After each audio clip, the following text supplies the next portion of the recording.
What's up, everyone? Happy Wednesday. A ton to get through today. I have a pretty full recap screen for you guys. Like Scott was saying, Bradley Beal really came in clutch for us at the end. If anyone's keeping up with my turning $20 into $500, we are now still at $20. Thank you, Bradley Beal, for stopping me from losing all 20. But the rest of the crew did pretty well yesterday. We're back on track here, okay? Love to see it. Looks like a 7-4 night. Love that. Nice little baseball moment from Jake here. We got tons of baseball coming today, as well as college basketball, and of course, the entire 8-game NBA slate we will be going through, and some conference championship tournaments. There's a lot to get through today. Before we get to that, again, want to remind everyone, on Monday, March 11th, we are going to start doing our show at 5 o'clock instead. I think it's going to be great for March Madness, live betting, college baseball, live betting, getting closer to the NBA tip-offs with some injury reports and stuff like that. So I think it could be a really, really good experience come the rest of March. All right, it's enough housekeeping for today.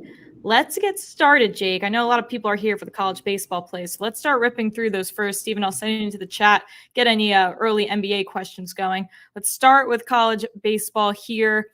Let's go right to South Florida here. This is a very, a very zip code friendly play for us, South Florida versus Jacksonville here. Yeah, I mean, you would think South Florida is in South Florida, but no, South Florida is in Tampa or St. Pete. But I think they're just the better team here. This game isn't Jacksonville, but South Florida played UNF in Jacksonville yesterday, and they run-ruled them. They won, I think, 17-5 in 8 innings. So hopefully South Florida stays hot. Jacksonville also had a midweek game, so they're on the same level of pitching, both teams. So, and the model really likes South Florida. We'd set this line closer to South Florida -150 here. Oh, okay, value. Go crazy. All right, let's go to another play here. We like it straight, though. Take the juice here with Louisiana Tech versus Xavier. Yeah, this is the same play as yesterday with La Tech. It's a little juicier this time. I didn't know if I was going crazy, but I was like pretty sure I've seen this one. Yeah, I think we had a -135 yesterday, and they won 11-3. La Tech. It's still scary playing them again, but they're still at home. I think this should be like yesterday. It should be closer to -180. So you're just getting value here. Mm-hmm. All right. Yeah. Simple enough. I like that. We'll move on to Belmont, a little plus money action here on their money line.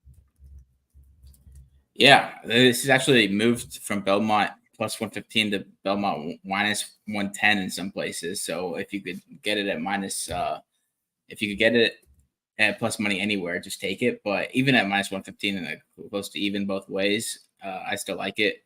Belmont is where I used to walk moose at ES Rose Park in Nashville, and that was our stopping point was the Belmont baseball field. So I still got love for Belmont there. It's the home field midweek underdogs is just the play here, where I'm just riding the trend here. It scares me a bit that it's moved from +115 to -115. You'd think it'd be better, but I kind of like the plus money before it went away. All right, so this is definitely an act now play for people who still like it, considering this was plus money when you sent it to me not too long ago. So want to get on that play there. Let's talk about another play, Stetson plus the 2.5. You can find that at our local Hard Rock. RIP Prize Picks, but thank you, Hard Rock, for your service. Yeah, I mean, I've been waiting for it to post on DraftKings or BetMGM, but it hasn't yet. Maybe it has now, but I was hoping this would be 3.5. I played Stetson at +4.5 against the Gators last week, and they won outright. This time I'm going with Stetson against your Georgia Bulldogs at +2.5. Georgia won a crazy game last night where it was 1-1, and they hit a grand slam in the 9th inning. They used a lot of pitching up. And Stetson didn't have a game yesterday, so they should have the pitching advantage. You would think that they wouldn't because they had a 4-game weekend last week, but 3 of those 4 games were only 7 innings, so they saved a lot of arms doing that. I don't know. Georgia is a baseball school. That is what they say nowadays. I have heard that. We had a quick little basketball stint in the first 2 weeks of the season, and now I'm moving on to calling us a baseball school. Just so well-rounded. All right, let's move on to your alma mater here with Florida UCF. We're going under 12.5 runs here. Yeah, this scares me a little because UCF is going to Big 12 conference play this weekend. but it's their first Big 12 weekend after moving from the American. So, but Cade Boxrucker, who transferred from Campbell, has been a pretty good midweek starter, and I think he should get the start today for UCF. Florida's pitching was a little scary last week with their freshman getting shelled against Stetson, but they have plenty of arms available here. We have 12 in the model, so not a ton of value, but still value. And whenever there's undervalue, I kind of like it. Mm-hmm. Okay, so yeah, remind me again, our Tuesday, Wednesday type of trends are underdogs at home. We like midweek home underdogs. Yeah. Got it in the noggin. All right, let's do your 2 college basketball plays. Then we'll hit the full NBA slate, give you a break, and then we'll hit the conference championship games after the NBA. Get a little mix up here. Let's start with college basketball. A good old classic 2-leg money line parlay at plus money from Jake. Tennessee playing South Carolina. That's a big SEC game. Around 5-point favorites, as well as Sacred Heart, also around 5-point favorites against Wagner. Yeah, wait, real quick. Of course, the Florida UCF line post on DK as I was talking, it opened at 14. So if you're in a non-Hard Rock state, definitely get the 14 there before it moves down. Yeah, Tennessee money line, Sacred Heart money line, both just money line values. It took me a while to find a play today. Stetson was good to me yesterday. That took me a little while to find them yesterday. Sacred Heart is my mid-major team today that I like to pair with Tennessee. I don't know. Tennessee scares me a little at South Carolina, just because South Carolina wins all these games that it shouldn't. Isn't that also like a pretty awesome home arena there? I feel like their basketball teams play really well. South Carolina's been really good at home this season. I think they've just one loss all season. But Tennessee is playing for the conference champion. And whoever wins, I think, wins the SEC. South Carolina, Tennessee has a 1-game advantage here, so they have a little bit of breathing room. But I just think this Tennessee team is the better team. And then Sacred Heart is playing against a Wagner team that's had a bunch of injuries this year. Sacred Heart has a couple guys who are second team all conference, one guy who's third team all conference. I think they're just been the better team, and then they have the home court advantage today. So I like that. Bang. Love to see it. All right, one more college basketball play from you, and then we'll give you a break at the NBA. Let's go over to Northwestern Michigan State. You're taking the over here. That seems to be fading the public, isn't it? Yeah, I'm fading the public. 75% of the public's on the under. It moved from 136.5 to 135. But regardless, we have 144 in our Sims. And they played earlier this season, and the total was 162. It was 88-74, which was that's the kind of game that Northwestern likes to play. Northwestern likes to speed up other teams. Michigan State likes to slow you down. So it all depends on if Northwestern's dictating the pace today. But 135, I'm surprised it's going down here, especially with our model having 144. Michigan State can score when they need to. And we have some value on Northwestern covering the 9.5-point spread, which I like because that means that there could be fouls late in this game. Should be a close game. Yeah, both teams average over 140 points per game. Then what are we doing here? That's all you had to say. Put me in. Minus 102, that might have to be – I'm going to need help, guys, cooking up my parlay today, turning my $20 into $500. We've lost today and have profited nothing. So any great ideas with plus money, 2-leg, 3-leg parlays, I could use all of the inspiration I could get in the chat. All right, we will get to the 3 other conference tournament championships after NBA. I'm going to bring in Steven, give Jake a little bit of a breather here, just feeding the people some locks. All right, Steven, let's get into the NBA slate. We got 8 games today. Any questions in the chat? I've been trying to get through some of them. I know Steven's answered some. Let's start with Orlando headed to Washington. Ton of public steam on Orlando here who have been kind of a covering machine. Yeah, so I'm going to go with – I'm hoping that Orlando clobbers Washington and Wendell Carter Jr. Gets over 20.5 points, rebounds, and assists. You got to act now because this line is at 21.5 with the same juice in some spots. Model's projecting 23.5. The line space does reflect this higher road average. He's coming in with a decent 4-2 stretch with a 22 average. I like that Washington's terrible two-point defense, allowing 58%, and has a horrible rebounding differential. So that should be good for Carter in his productivity. I'm also – hear me out here. Wendell Carter was the one. He was a 5-star, great recruit for Duke, And then they got pissed because Marvin Bagley came last second. He kind of took a diminished role there. And then he goes to Orlando, established themselves as a pretty solid, rock solid double-double guy. And then they bring in Banchero and they bring in a bunch of Wagners, and all of a sudden he's again falling behind. So I feel like this is a chance for Orlando to give Wendell Carter a nice stat padding opportunity against Washington. Last two games when they've won, when they've won easily, the last two games he's had 30 and 22. Okay, and what's the spread here we're looking at? 7. Yeah, 7. I could be down. Also, not to completely go off topic, but is it Big Cheesy's birthday? I'm seeing in the chat. Yeah. Wow. So it was my mom's yesterday, my wife's in a couple of days, so the whole family. And in terms of professional development, Big Cheesy is closer to me than my wife or my mom. Shout out to you, Big Cheesy. Thanks for always showing up for the team and asking all your questions. All right, let's get back to it. I don't see any other questions for that game in particular. If you haven't hit the like button for us, that would be great. It helps us out a ton. Let's move over to Cleveland, headed to Atlanta. Coming off that high, Scott was asking if we like to ride the high with Cleveland after that big win against Boston. Do you think this might be a fade kind of spot? Yeah, I don't think so. I mean, I think that Dean Wade went crazy, and Boston obviously let up. And and Evan Mobley's not going to play, and it's already Strus is out, and obviously Donovan Mitchell as well. So Jared Allen, we do like with all those guys out. Allen had a big 21-point game. We do like over 17.5 points for him. The pick I'm making is on Bogdanovich, just because I like saying Bogdan twice. The model's at 16.5 points. I think the line's overly adjusted. He's been a bad streak. Like his recent 5, 13, 11. So he's only shot 9 of 32 in that stretch. But with Cleveland being depleted and on a back-to-back, overall, I like this as a get-right game for Bogdanovich, who does average 17 at home. He's got solid over-under the season, shoots much better at home. So this is just one of those games where I think the line is adjusted too far based on his recent struggles. Mm-hmm. And good to note that Derek's in the chat. Evan Mobley is doubtful. I believe it was an ankle sprain that Derek was telling us earlier. Again, follow Derek on Twitter for a lot of updates closer to game time as well.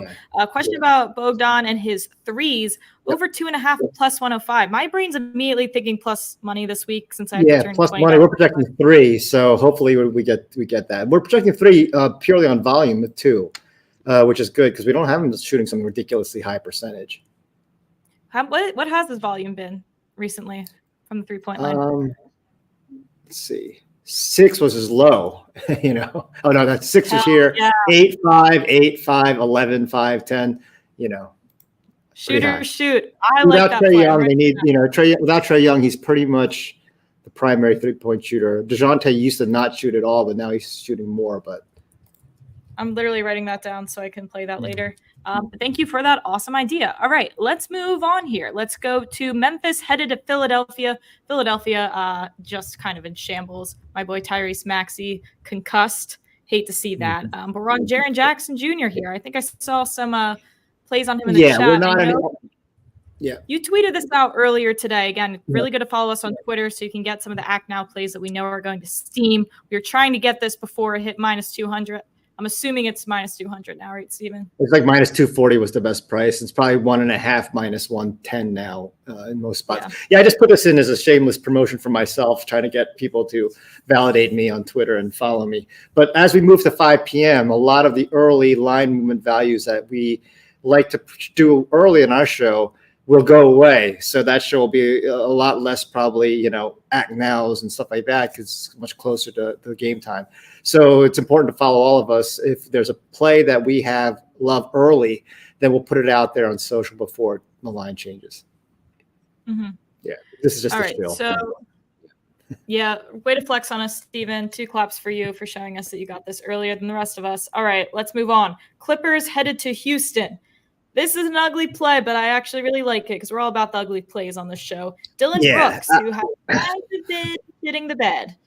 The line has been, I mean, this is 9.5 points for a guy who averages over 13. That's a big drop off. And he's healthy. So obviously he's averaging 6.6 since the break. But before that, he was actually pretty hot. He was in one of his best streaks of the year. The model has kind of right in between these two levels. So the guards who average 9 to 11 points, so under Brooks's actual average, averaged 13 on their home court versus Clippers versus just 9 at LA. I think that the good thing is Sengun, Jalen Green, Fred VanVleet, like especially good last night for us. They've been shooting the ball well. So I think the Clippers will justifiably focus on those three, and the struggling Jabari Smith and Dylan Brooks should be wide open. So I said we will know in the first 2 minutes if Brooks is gun shy, and obviously if he hits that first three in the first 30 seconds, I could see this going over pretty quickly. But he doesn't have to have a huge game. He doesn't have to break out of a slump to hit. He just needs 10 points. All right. If we're going to stay on this game here, head over to the model. A question on Harden over 7.5 assists, if we have any value there. Yeah, we have a lot of projection value. I got burned the other night. I said on the air, it's like, I like 8.5. You can get 7.5, but I might as well go for that 8.5. And I said, I hope he doesn't try to break out of his shooting slump early.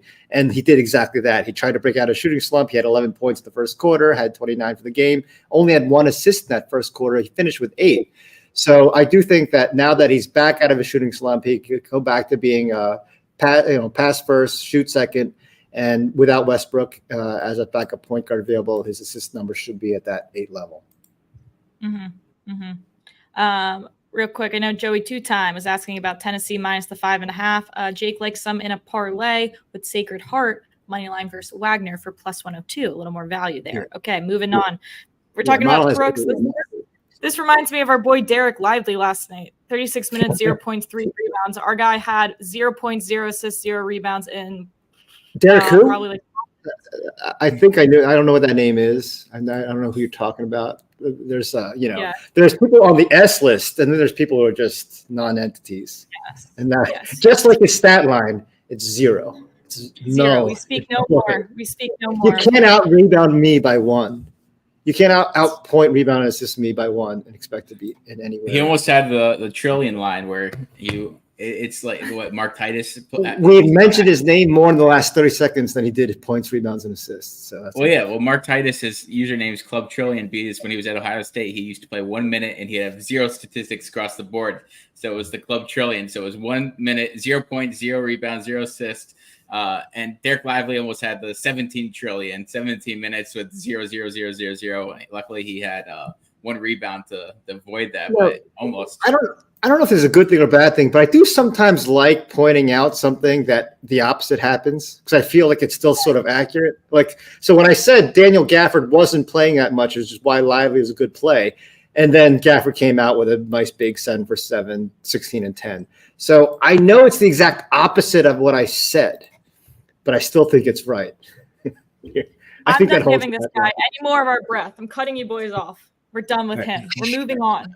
He's on the S list. We speak no more of him for at least a few weeks. Maybe he'll get off. We'll see. All right, let's move on. Chicago headed to Utah.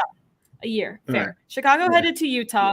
A lot of steam on Chicago because no Markkanen again, no Walker Kessler again. Chicago minus 10 is where the model will put this. So some pretty solid value there. We're going to go with the team total instead. Yeah, because so I'm fading. The overall trend is that Chicago would come under this number. And actually the line was at 113.5 earlier. Now it's only 112.5, so it's coming down. Because they average under 112 home and road. And Utah, even though they allow a decent number of points at home, it's much less than they do on the road. But again, in the projection model, the value is all coming from this stat of nearly 15 offensive rebounds per sim. And that's because guys like Andre Drummond, who've been playing, had 26 rebounds the other night. So in the model, the extra offensive rebounding possessions lead to easy baskets, which is why we have them going over. And they don't obviously have to score 122. They just need to score 113. Chicago does shoot better from threes on the road. They turn it over 3 times less on the road. So when you combine with fewer turnovers than maybe most would expect with this rebounding advantage, that's why I like Chicago's team total. All right. I like that spot there. Going back quick to the Sixers, Tobias Harris over 1.5 3 points made. I mean, who the hell else is shooting the ball? Kelly Oubre, though. Big night for Kelly. We do like that. We like Tobias. we are projecting for 2.2, and because we're assuming Maxey. I'm putting Maxey in for at best not even a 50% chance of playing. So this number might even go up even more if Maxey's out. Mm-hmm. All right. Good to know. Let's move on. We got 2 more plays, I believe, to get through here. Heading over to OKC, going to Portland, back on our dog, Chet Holmgren here. I like this play. I like it a little too much, though, when I really like a play. I feel like that's usually the dead leg of my parlay.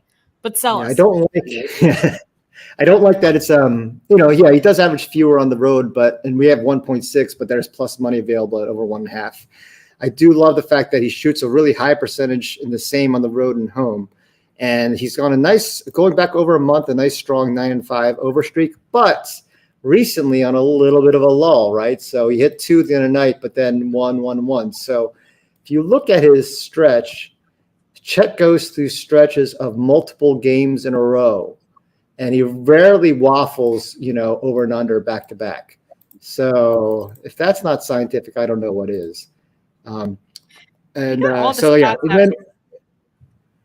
My computer's freaking out a little bit right now. I'm not doing that.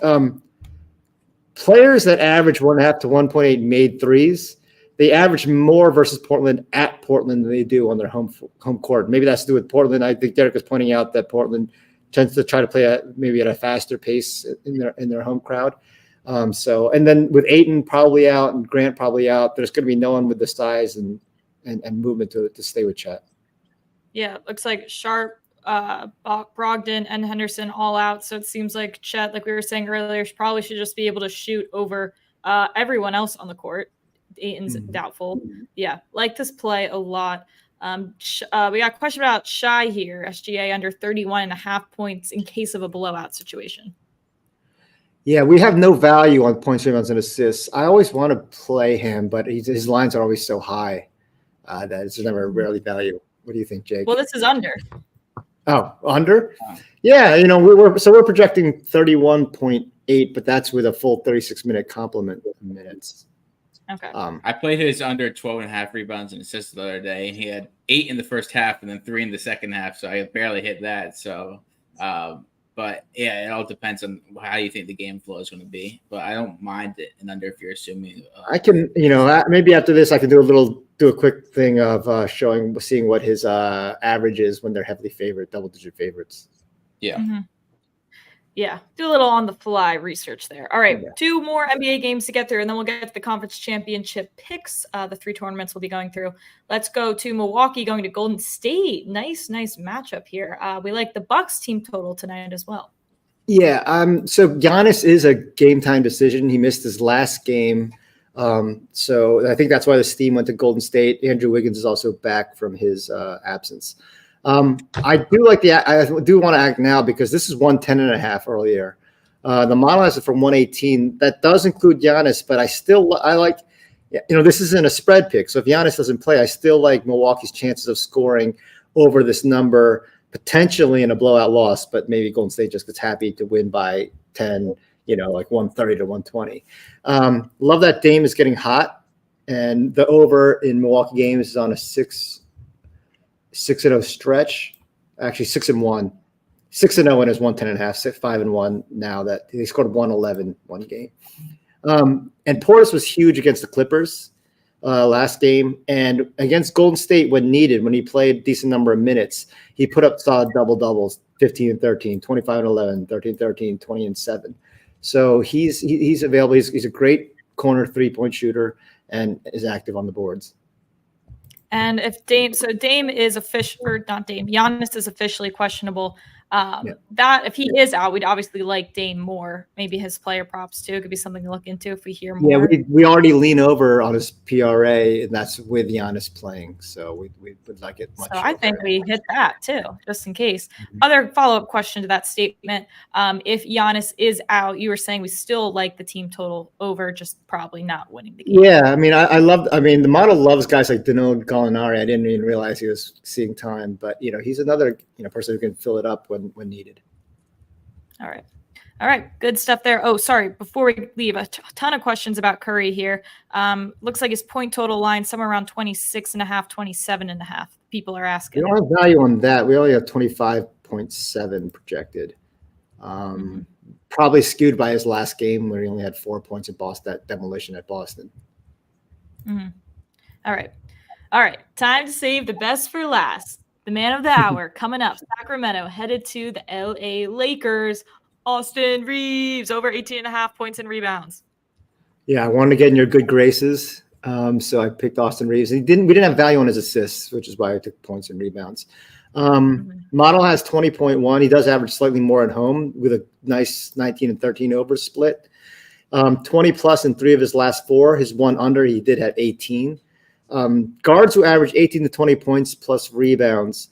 This year versus Sacramento, the over is 11 and 3 in 25 games. The over was just 12 and 15 last season with 17 average. And I think it's because the Kings' defensive against guards, specifically 3-point percentage, has gotten a lot worse this year. Last year, they allowed around 37%. This year is 40%. So hopefully that continues in Sacramento and Reeves gets his numbers. I'm all in on it. Big Cheesy likes him just over 14.5 points.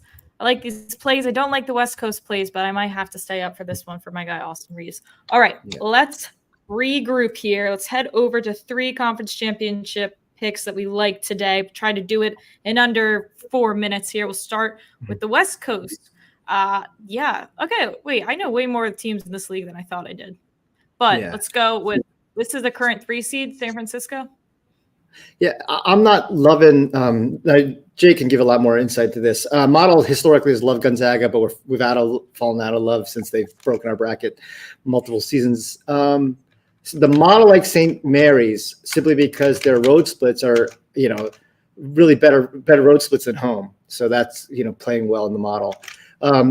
We don't like Gonzaga as much this year because they're only +1 3-point differential, so they don't have this big edge there.